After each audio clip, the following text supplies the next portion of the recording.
Students online lecture number 11 का आगाज़ करते हैं। इसका जो हमारा टॉपिक है वो है mean and variance of sampling distribution of x bar and mean and variance of population. Students ये आपके सामने ये ऑनलाइन लेक्चर नंबर 10 का भी कंटेंट जो हमने डिस्कस किया था वो आपके सामने ही है।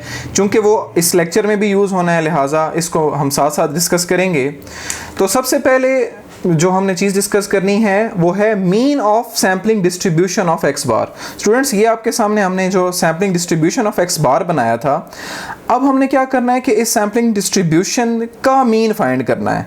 यानी कि ये ऑलरेडी एक डाटा है, इस डाटा का मीन फाइंड करना है। तो उसका फॉर्मूला देख लें पहले कि मीन ऑफ सैम्पलिंग डिस्ट्रीब्यूशन को हम डिनोट करते हैं म्यू एक्स बार से। अगेन आप सुन लें, इसका डिनोट किसे करेंगे? म्यू ऑफ एक्स बार, जिसको पढ़ते कैसे हैं? मीन ऑफ एक्स बार या mean of sampling distribution of x bar. उसका फार्मूला आपके सामने है summation x bar into p of x बार।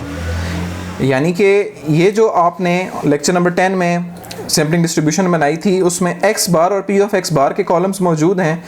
इन दोनों कॉलम्स को मल्टीप्लाई करके उसका अगर हम सम कर लेंगे तो हमारे पास सैम्पलिंग डिस्ट्रीब्यूशन का मीन आ जाएगा। ये आपके सामने, ये मैं थोड़ा सा आपको बना के दिखाता हूँ।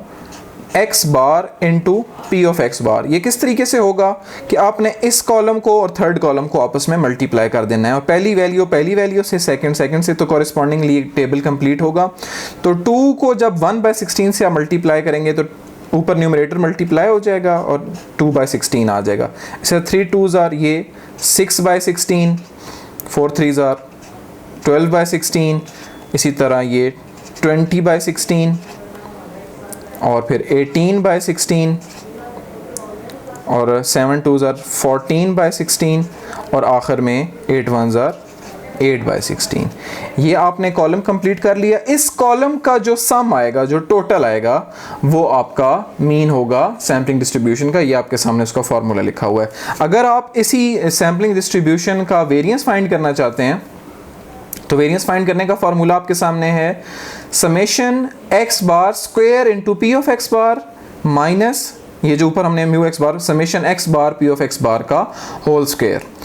अब mean of x bar find करने के लिए हमें एक इजाफी कॉलम बनाना पड़ा था, तो और वेरिएंस फाइंड करने के लिए हमें एक मज़ीद कॉलम बनाना पड़ेगा और वो कॉलम क्या है? X bar square into p of x bar. Students आप यहाँ पे देखें ये किस तरह बनेगा, x bar square into p of x bar. इसका तरीकाकार ये कि ये जो आपने आखिरी कॉलम बनाया है x bar into p of x bar का, इसको अगेन आप दोबारा पहले कॉलम से मल्टीप्लाई कर दें। ये जो आखिरी कॉलम है 2/16 को अगेन 2 से मल्टीप्लाई कर दें तो ये बन जाएगा 4/16। इसी तरह 6 को अगेन 3 से मल्टीप्लाई कर दें तो ये 18/16 एंड सो ऑन। ये आप कॉलम कंप्लीट करेंगे तो आपके पास यहाँ पे एक सम आ जाएगा। वो सम जो भी आएगा वो आपने इस फार्मूले में रिप्लेस कर देना है। ये कौन सा सम है? ये जो पहले कॉलम का सम है उसका स्क्वायर है। तो इन दो सम्स को यूज़ करके हम mean and variance of sampling distribution find कर सकते हैं। लेकिन आज के हमारे टॉपिक में एक बात और भी है, वो क्या है? Mean and variance of population. Students mean and variance of population ये डिफरेंट है मीन ऑफ सैम्पलिंग डिस्ट्रीब्यूशन से। ये जो एग्जांपल हमने आखिरी डिस्कस की थी उसमें पॉपुलेशन क्या थी? 2 4 6 8। अब मीन ऑफ पॉपुलेशन को हम डिनोट करते हैं म्यू से। स्टूडेंट्स डिफरेंस क्या है? इसको म्यू एक्स बार से डिनोट किया था मीन ऑफ सैम्पलिंग डिस्ट्रीब्यूशन को, जबकि पॉपुलेशन के मीन को जस्ट म्यू से डिनोट करते हैं।